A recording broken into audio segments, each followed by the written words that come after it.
Oggi io ricevo in un anno dalle 14 alle 16.000 mail in un anno, alle quali devo rispondere a tutti in un anno. C'è gente che mi scrive 5 volte al giorno, e se te non gli rispondi dopo 56 ore ti scrive subito: cosa fai, mi hai dimenticato? Così. No, ve lo dico perché cercate di mettermi anche un po' nei miei panni. Allora, il test di autovalutazione è una serie di domande che serviva da rete. Io dovevo pescare gli addotti, perché l'addotto veniva da me e mi diceva: te sei l'esperto. In realtà non me lo diceva, me lo faceva capire inconsciamente. Sei te l'esperto, io vengo da te perché sto male e te mi devi dire cosa c'ho. Non potevo fare come qualche altro gruppo ufologico che dice: ma sì, però non lo so, però veramente... No, lui vuole una risposta da me. Se io faccio lo scienziato gliela devo dare la risposta, se no che scienziato sono. Ecco, l'idea è di dare una risposta. Allora il test di autovalutazione. Il test di autovalutazione è una rete che serve per pescare i pesci. Fai conto che te devi pescare solamente i pesci piccoli, ti ci vuole una rete con le maglie piccole. Però una rete con le maglie piccole, sì, pesca i pesci piccoli, ma ci si incastrano dentro anche i pesci grandi, insomma è un casino. Come si fa a trovare un test in cui ci si incastrino dentro solo i pesci piccoli che vuoi te? Semplice, l'idea era di prendere questa rete a maglie piccole e di metterla lì e fare in modo che il pesce ci si ficcasse da solo dentro, ci autopescasse. Ecco perché si chiama di autovalutazione. Una serie di domande che venivano dall'ascolto di centinaia di racconti di addotti.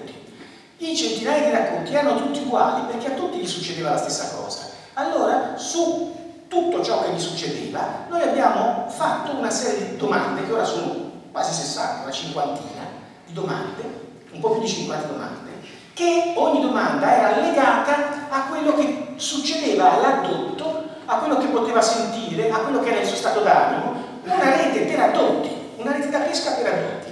Perché si chiama di autovalutazione? Perché te leggi il test si legge a 2 livelli.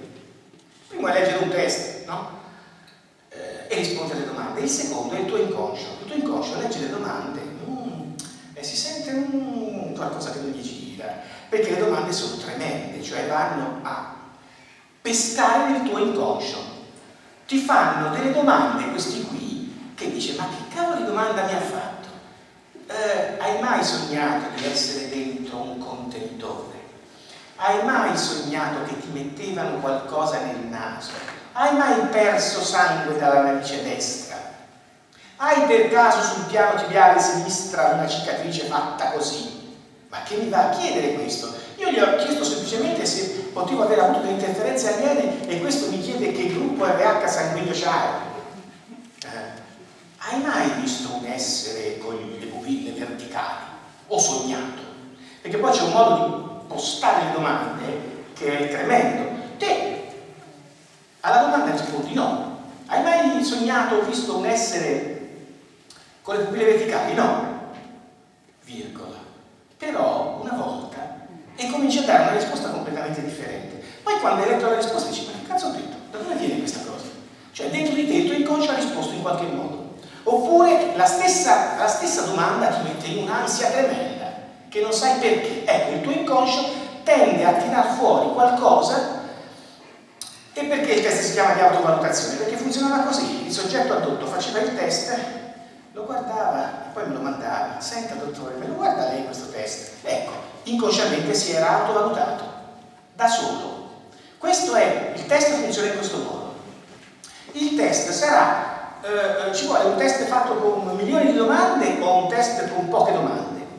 So per esempio che il Centro Ufologico Nazionale sta preparando da circa 15 anni un test che sta facendo la dottoressa D'Ambrosio di Milano e Daryl Sims, americano. Da 15 anni stanno preparando. Ammazza quanto dicevano queste cose. Neanche fosse in Minnesota con 1000 domande. Minnesota è il test per gli psichiatri. Il test migliore del mondo, quello preciso, quello perfetto, quello più bello di tutti, è quello che ha una sola domanda. Se tu rispondi sì, sei dentro, se rispondi no, sei fuori. Però devi, per porre una sola domanda a un certo tipo di soggetto, devi conoscere perfettamente la situazione del soggetto, no? Per esempio, è facile sapere, certi insiemi si sanno subito. Sei di destra o sei di sinistra? Oh, risponderai o sì o no, poi lì non c'è che tanta differenza. Lì si capisce, ma sei stato adotto dagli alieni o no, non lo puoi fare questo tipo di risposte. Allora c'è una serie di domande, le domande devono essere poche, perché meno sono le domande, più vuol dire che chi ha fatto il test conosce il problema. Non ti puoi sperdere in 1 milione di domande, per cui c'entra dentro in questo contesto tutto il contrario di tutto. Ma non puoi fare neanche una domanda, perché io non ho la conoscenza sublime del problema alieno. Una cinquantina di domande ci sono rivelate la giusta misura. Il test di autovalutazione ha un errore del 2% circa, sempre però in un senso, mai nell'altro. Cioè, quando il soggetto, io gli dico, te il test di valutazione è positivo, te sei stato addotto dagli alieni, ora vediamo poi cosa succede, è sempre così, non mi sono mai sbagliato. Mentre mi sono sbagliato di circa il 2% nell'altro senso. No, a te non ti hanno beccato, e invece lo avevano beccato lo stesso. In questi casi il soggetto che si sente dare una risposta negativa dice: ah, grazie dottore, meno male, speravo, credevo, per fortuna e così, eccetera, eccetera.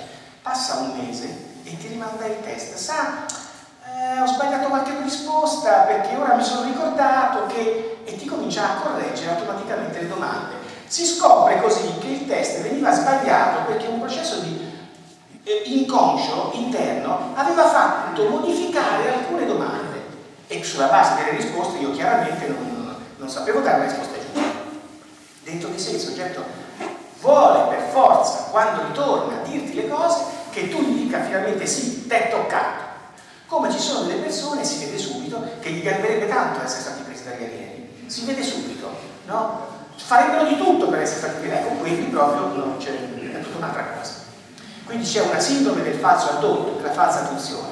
Perché sono abbastanza sicuro di quello che sto dicendo? Perché ho visto, ma forse meno di 1 migliaio di casi, lavorandoci sopra, meno di 1 migliaio di casi, di cui più di 200 sicuramente li abbiamo trattati in modo approfondito con l'ipnosi, circa 400 li abbiamo trattati con i metodi e le tecniche di programmazione neurolinguistica, e sugli altri abbiamo dei rapporti di tipo epistolare o di tipo colloquiale, in cui si fa uso di tecniche, di esercizietti che poi magari se c'è tempo vi racconto, che servono per fare in modo che il soggetto capisca qual è la sua posizione da solo, self-consistent. Ci siamo dovuti inventare questi esercizietti perché io non potevo mettere in ipnosi 650.000 italiani, cioè tutti quelli che hanno questo problema, l'1% almeno della popolazione italiana. L'1%, ma questo è pazzo, dove ho tirato questo dato? L'1%, è follia, tanta roba. Te, vedi 100 persone, a uno gli è toccato. Non c'è niente da fare, è la statistica. Tanti anni fa facemmo un test e lo pubblicavamo su una rivista. Era un test basato su 13 domande. Poi elaboravo queste 13 domande con una tecnica che si chiama teoria quadricorrelazionale. È una tecnica statistica che ha inventato il professor Smith, americano dell'Università di New York, è un ufologo statistico. E da lì sono venute fuori che abbiamo analizzato circa 300 casi, non di più, allora, tantissimi anni fa, mezze femmine e mezzi maschi. E da lì, lavorando sui maschi e sulle femmine, abbiamo trovato lo stesso risultato. Cioè l'1% della popolazione italiana, secondo me, aveva questo problema. E allora bisognava inventarsi dei trucchi, perché non potevi mettere in ipnosi 600.000 persone, a distanza te ti dava un metodo che te utilizzavi e ti poteva servire per capire qual era la tua situazione. Ma per fare la metodologia bisognava aver capito che cosa stava succedendo. Per capire che cosa succede ci sono 2 aspetti della questione. Uno, vedere tante persone che dicono che hanno avuto questo problema, paragonarle con altrettante persone che in realtà dicono di averlo avuto ma non ce l'hanno avuto, cioè saper distinguere uno schizofrenico vero da un addotto, perché in certi momenti la differenza è sottile. E venivano fuori i test di autovalutazione. Il test di autovalutazione è un discorso che il soggetto ti fa, non ti conosce, ti manda il test e aspetta la tua risposta. Ne prendo uno a caso. Ricordatevi questo, nel test di autovalutazione non c'era solo da rispondere a delle domande, ma c'era anche da fare un disegno. Il disegno è un test proiettivo. si tratta di disegnare un mare con delle onde. Il test l'ha inventato una grafologa olandese che si chiama Lallemand. Non vi sto a dire perché funziona e come funziona, perché è una cosa molto interessante, ma credo che a voi non interessi. E ti arrivano i disegni. Allora, i disegni sono di tutti i tipi. Ci può essere questo, ve lo faccio vedere, è un tipo di disegno. Il signor X, o meglio, in questo caso è la signora X, ti manda il disegno. Così.